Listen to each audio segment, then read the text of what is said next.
Shalom saudara terkasih, kita kembali lagi memasuki saat teduh di Jumat di minggu yang ketiga ini. Kita percaya bahwa Allah kita tetap memberkati dan menyertai setiap kita sepanjang hari ini. Amin. Mari kita berdoa bersama.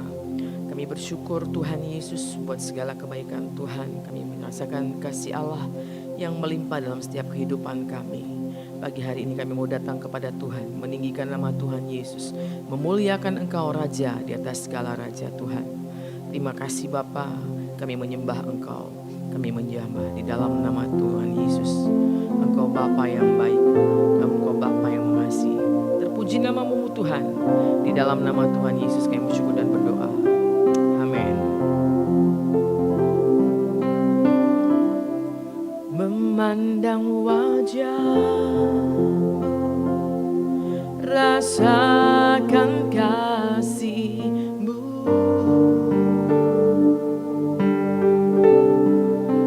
tinggal dekat-Mu setiap saat di dalam hidupku.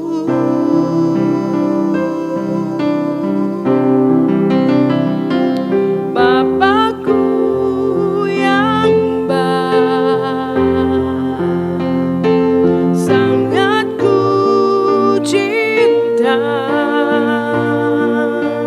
kasih-Mu padaku semakin nyata ku rasakan. Kaulah mataku yang baik, penuh karunia. Ku bersyukur selalu kepadamu Bapa.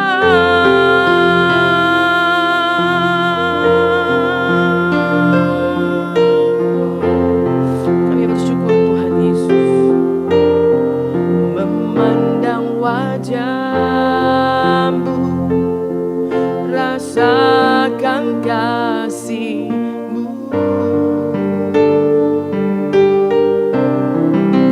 tinggal dekat-Mu setiap saat di dalam hidupku.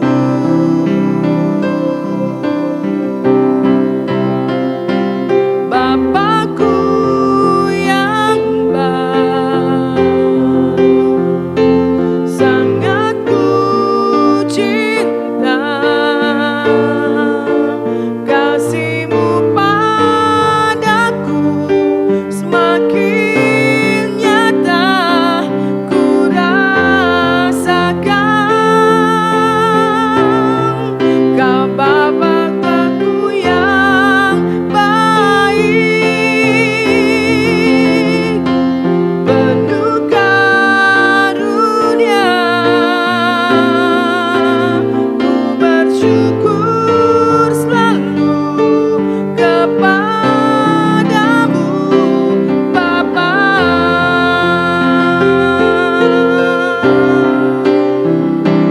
Bapakku yang baik, sangat ku cinta, kasih-Mu padaku semakin nyata ku rasakan. Kaulah Bapakku yang baik,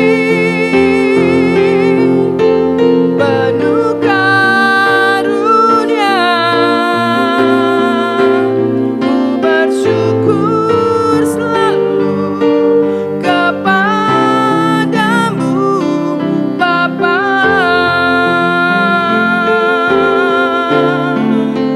Ku bersyukur selalu kepadamu Bapa.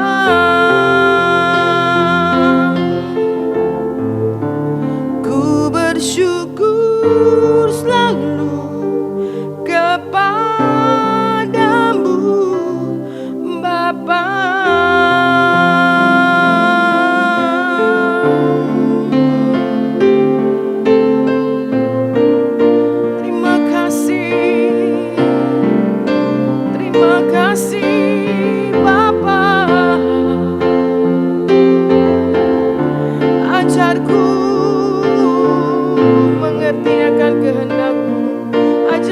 syukur Tuhan, Kau Bapa yang baik, Kau Bapa yang mengasihi. Terima kasih Tuhan.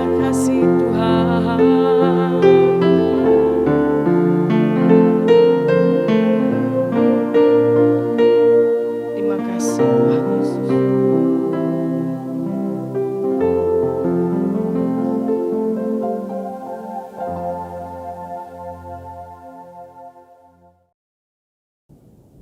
Ya, salam saudaraku jemaat Afia di mana saja berada. Pagi ini kita dipersekutukan dalam renungan pagi bersama, dan pagi ini saya dari GBI Afia Setiabudi akan menyampaikan tema tentang kepemimpinan. Tidak secara langsung saya akan mengkaitkannya dengan jelang pilkada serentak, di mana kota kita pun bulan depan akan melakukan pemilihan wali kota baru. Tetapi kalau mau dikait-kaitkan ke sana, baiklah kita anggap ini suatu kebenaran yang menyirami dan menggerami dunia kepemimpinan, bukan saja di dalam gereja, bukan saja di dalam kekristenan, tapi juga di wilayah yang lebih luas lagi. Saudara, tanpa kita sadari sebetulnya banyak orang yang punya potensi menjadi pemimpin besar, punya potensi di dalam dirinya menjadi pemimpin yang besar. Hanya seringkali dia tidak punya kesempatan untuk menjadi pemimpin itu. Tetapi lebih sering lagi tidak menggunakan kesempatan yang ada dalam hidupnya. Sehingga akibatnya adalah potensi yang ada padanya menjadi terpendam. Potensi yang terpendam itu bagaikan bunga yang layu sebelum berkembang. Tidak pernah mekar dia. Lalu tidak sedikit kemudian orang itu mati dan membawa potensi itu bersamanya ke alam kubur, lalu potensi itu terkubur selama-lamanya. Nah, saudara, mengapa saya merasa penting berbicara tentang kepemimpinan? Karena tahukah saudara bahwa krisis kepemimpinan lebih berbahaya daripada krisis pangan, krisis bahan makanan, krisis politik dan lain sebagainya. Kalau krisis bahan makanan misalnya terjadi, nah saudaraku, jika krisis itu terjadi, lalu akan terjadi kekacauan, terjadi hal-hal yang tidak aman gitu ya. Tetapi kemudian kekacauan itu tidak akan pernah selesai jika tidak ada pemimpin yang hebat. Berarti sebetulnya lebih penting pemimpin yang hebat, yang dipercaya, diharapkan dapat menanggulangi krisis yang ada. Bayangkan kalau sudah terjadi krisis pangan, pemimpinnya pun katakanlah masa bodoh atau memang bodoh benaran. Apa yang terjadi? Krisis itu akan memasuki lagi krisis dimensi yang jauh lebih besar dan bisa membahayakan sebuah bangsa atau sebuah negara atau sebuah komunitas, saudaraku. Jadi saudaraku, juga di arah lain sekiranya pun suatu tempat, suatu negeri tidak ada krisis pangan, itu pun bisa secara cepat atau lambat mungkin menjadi negara yang jatuh, negara yang mengalami kelangkaan.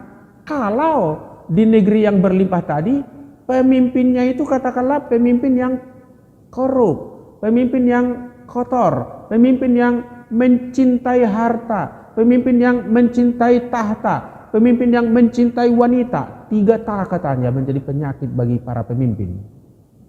Dan itu bisa menjadi suatu keadaan yang dilematis terjadi. Saudara pernah tahu nggak bahwa negara Yunani sekarang masih ada negara Yunani, tapi sudah menjadi negara yang tidak terlalu diperhitungkan. Tahukah saudara bahwa di masa lalu, abad-abad sebelum Kristus, kurang lebih 4 abad sebelumnya, Yunani atau Makedonia itu adalah negara kuat, negara yang besar. Dari sana lahir para pemimpin-pemimpin sofis yang mencerahkan, para ahli-ahli filsafat gitu ya, yang membawa bangsa itu keluar dari alam mitologi. Lalu muncullah seorang tokoh besar di sana, namanya Alexander Agung. Alexander the Great, a great leader ever. Alexander itu dari Makedonia mengembangkan kekuasaannya dalam tempo yang tidak terlalu panjang di masa kepemimpinannya yang pendek, sampai ke daerah Persia, ke daerah Mesir, ke daerah semenanjung yang sekarang ini, saudaraku. Dan luar biasa Alexander ini. Alexander memimpin para tentara dari berbagai bangsa. Dia men-challenge orang untuk bertindak out of the box, melakukan hal yang dulu dikungkung oleh mitos-mitos, sekarang mereka keluar dari situ. Dan dia melakukan kepemimpinan itu, mendrive banyak orang, men-challenge banyak orang untuk melakukan hal yang besar dalam hidupnya.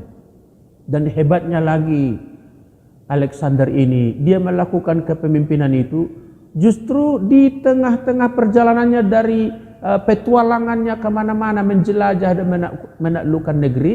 Dari luar negeri dia memimpin bangsanya di Makedonia dan memimpin pergerakan bangsa itu merambah ke seluruh dunia. Dan waktu itu belum ada namanya alat-alat komunikasi sekarang yang bisa dia online gitu ya. Tetapi dengan keterbatasan yang ada pada zamannya, Alexander menjadi pemimpin yang hebat. Di masa dia dan masa setelahnya tidak terlalu panjang memang, Yunani itu menjadi negara besar. Tapi kemudian di masa setelah dia terjadi jejak kekuasaan di sana dan berakibat kepada kehancuran negara itu. Orang-orang berpotensi keluar mencari peruntungan di negeri lain, sehingga pusat dunia berpindah dari Yunani ke Roma. Orang-orang hebat dari Yunani pergi ke Roma, dan sekarang negara Yunani itu sampai hari ini pun masih ada memang, tapi sudah merupakan negara yang kecil. Tahu apa penyebabnya? Krisis kepemimpinan. Krisis kepemimpinan itu dahsyat akibatnya. Sehingga saudaraku, saya merasa tertarik untuk mengajak kita merenungkan dunia kepemimpinan itu pada pagi hari ini. Dan saya mau mengatakan bahwa krisis kepemimpinan seringkali juga terjadi bukan hanya di dunia sekuler gitu ya, bukan hanya di marketplace, tapi juga kadang-kala di dunia pelayanan, di dunia kekristenan itu sendiri.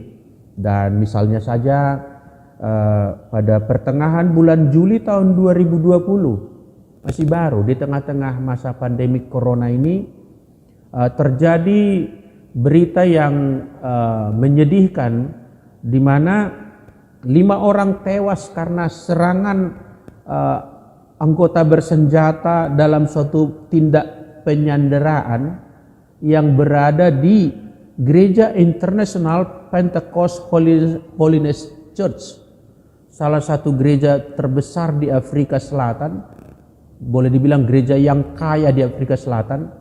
Terjadi penyanderaan dan pembunuhan akibat apa? Perebutan pucuk kepemimpinan di gereja itu. Dan saya tidak ingin membeberkan terlalu banyak fakta sejarah. Nyata-nyatanya di dalam kekristenan pun seringkali krisis kepemimpinan itu. Banyak pemimpin tapi mengalami krisis. Kekristenan pun mengalaminya juga, sehingga merupakan tema yang patut kita renungkan di pagi hari ini, dengan sasaran supaya kita menjadi seorang yang memahami dunia kepemimpinan, dan Tuhan memanggil di antara kita menjadi para pemimpin di berbagai bidang, di berbagai sektor. Kita dapat menjalankan amanat itu dengan penuh tanggung jawab, karena pemimpin itu tidak hidup bagi dirinya sendiri. Apa yang dilakukannya berdampak pada banyak orang. Itulah sebabnya sentralitas kepemimpinan sangat menentukan bagi sebuah bangsa, sebuah korporasi, sebuah gereja, dan lain sebagainya. Saudaraku, gereja yang seharusnya mencerminkan kasih seperti di Afrika Selatan tadi justru menjadi ajang pertumpahan darah. Menurut saya ini krisis kepemimpinan yang amat memilukan ya. Memang kadangkala hal-hal rohani itu disetir dengan cara-cara yang tidak rohani, sehingga dunia kepemimpinan Kristen yang harusnya bersinar dan menjadi terang di dunia ini, tapi seringkali juga menjadi bahan perbincangan atau mungkin juga bahan olok-olokan, tidak menjadi contoh yang baik bagi dunia. Harusnya dunia kepemimpinan di kekristenan harus menjadi semacam etalase yang dapat dilihat oleh dunia, agar dunia belajar kepemimpinan dari gereja, belajar kepemimpinan dari Alkitab, sebab Alkitab menyimpan kebenaran yang memberikan pedoman-pedoman yang sungguh-sungguh dapat diandalkan agar seseorang menjadi pemimpin yang hebat. Hari ini dalam waktu yang terbatas ini saya akan mengajak kita melihat beberapa kriteria pemimpin yang tulen. Tulen artinya asli. Asli artinya original atau apa yang akan diharapkan. Ada banyak pemimpin KW. KW itu artinya KW ya. Kualitasnya tidak dapat diandalkan, kelihatannya seperti emas tapi ternyata imitasi misalnya, itu tidak diharapkan. Maka untuk menjadi pemimpin-pemimpin yang tulen tentu mempunyai kriteria-kriteria yang dapat kita periksa satu demi satu. Yang pertama menurut saya Bapak Ibu, kepemimpinan itu akan menjadi hebat. Pemimpin itu akan hebat kalau pertama dia menjalaninya sebagai sebuah panggilan dari Allah. Menjalani tugasnya sebagai sebuah panggilan dari Allah.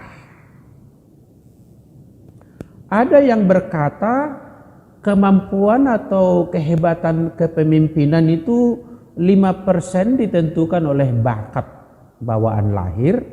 Lalu katanya 95% itu adalah faktor pembentukan.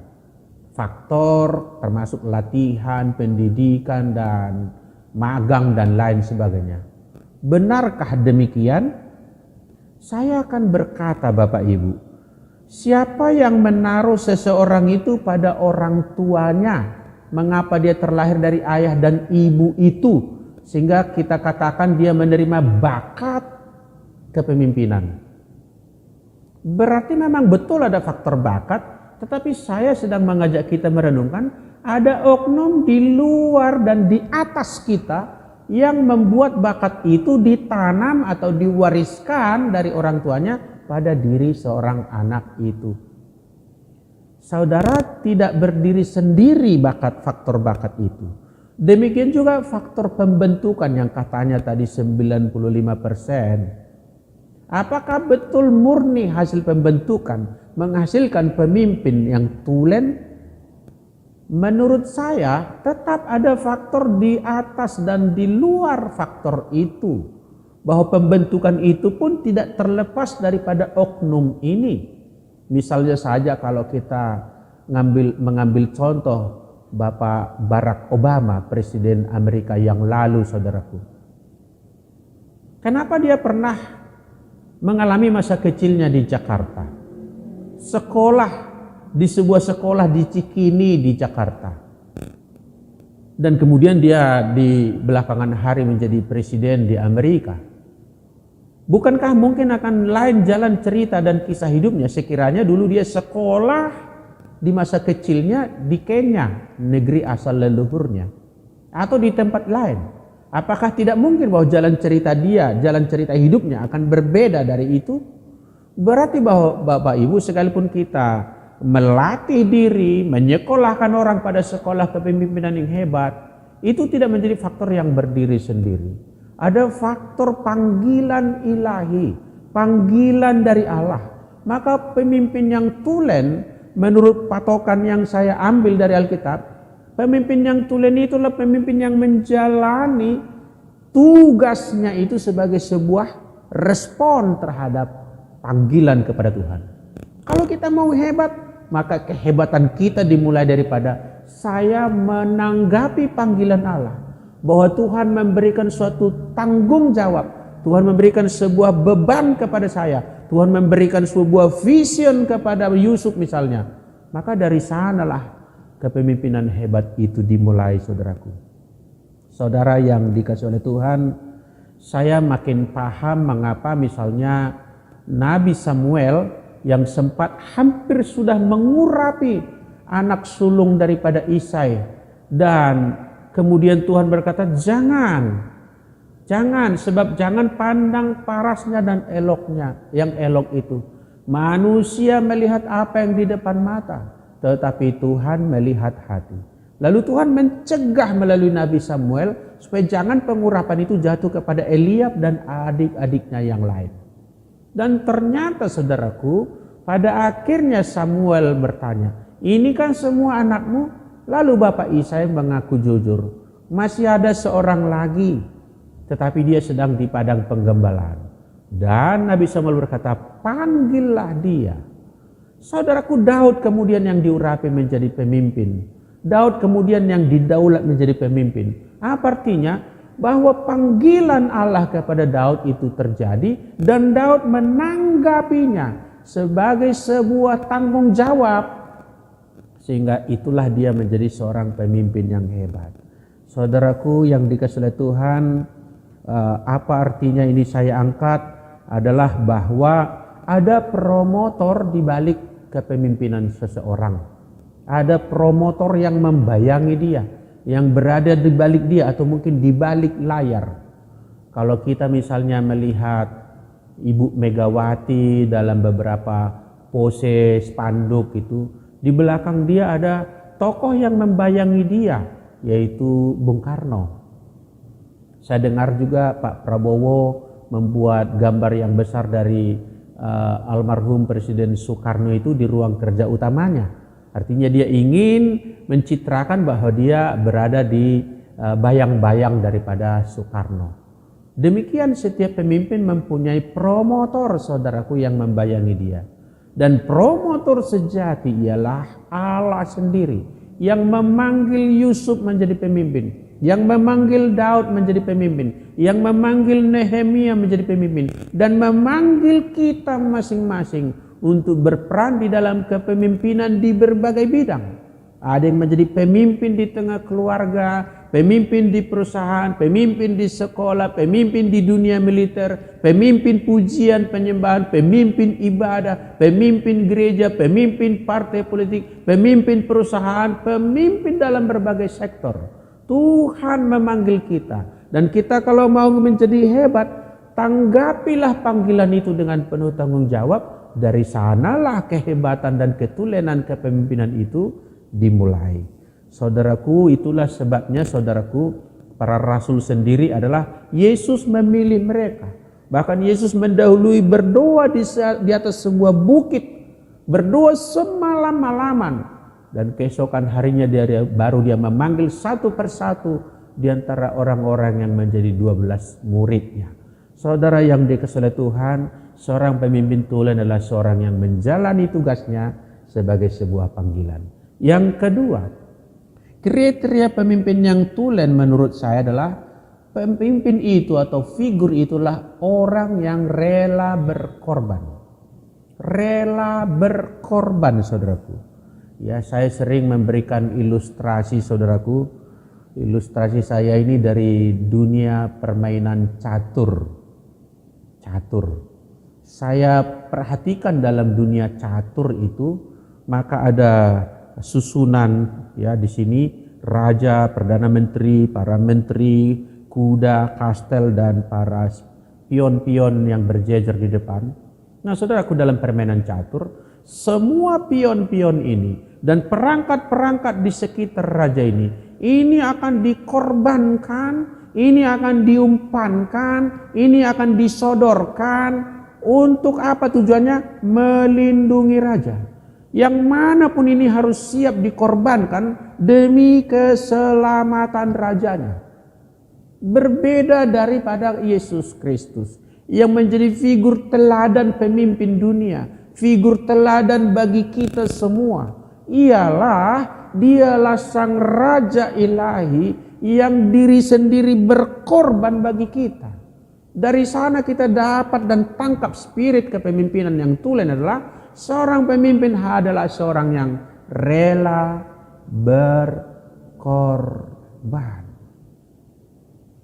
Termasuk di situ memberi, menginvestasi waktu, dan mempedulikan orang lain.